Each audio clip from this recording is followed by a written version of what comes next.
एक बार एक पाकिस्तानी यात्री भ्रमण करता हुआ वृंदावन पहुंचा।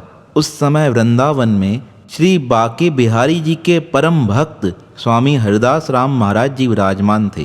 स्वामी हरिदास राम महाराज जी का नाम सुनकर उसके मन में एक इच्छा हुई, मैं जाकर उन महापुरुषों के दर्शन करके आऊं।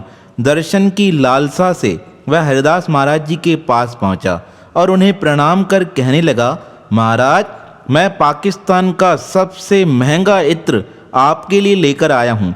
आप इसे अपने बांके बिहारी जी को लगाना। जैसे ही आप लगाएंगे सारा मंदिर इसकी सुगंध से महक जाएगा। अब हरिदास राम महाराज तो ठहरे वैरागी। उन्होंने उसकी बात की और ध्यान नहीं दिया और अपने ध्यान में बैठ गए। कुछ समय तक वह व्यक्ति वहाँ बैठा रहा। हरिदास राम महाराज जी की आंखें बंद थी। वह मन ही मन परमात्मा की लीला का अनुसरण कर रहे थे। वह देख रहे थे किस प्रकार मेरे बांके बिहारी जी श्री राधा रानी के साथ होली खेल रहे हैं। होली खेलते खेलते श्री कृष्ण जी ने क्या किया, एक रंग का मटका भरा हुआ राधा रानी पर उल्टा दिया। अब राधा रानी विचार करने लगी, मुझे भी भगवान श्री कृष्ण के ऊपर रंग डालना है। राधा रानी का रंग समाप्त हो चुका था। वह विचार करने लगी, क्या डालूं। इतने में श्री हरिदास जी ने वह इत्र की शीशी उठाकर राधा रानी को दे दी। अब ध्यान लीला के अनुसार तो श्री हरिदास जी ने वह इत्र की शीशी राधा जी को हाथ में दी थी, पर जो लौकिक दृष्टि में देखने वाले लोग होते हैं उनकी दृष्टि में वह ध्यान लीला दिखाई नहीं देती है।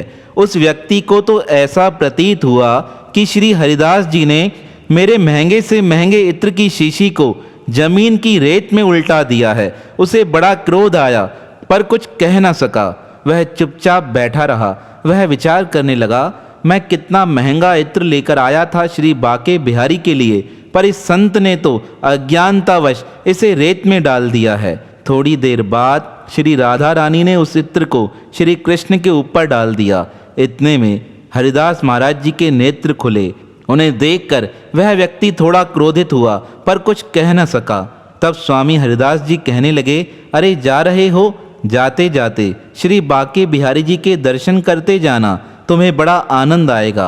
अब वह विचार करने लगा, अब जा तो वैसे ही रहा हूँ, क्यों ना बांके बिहारी जी के दर्शन करता चलूँ।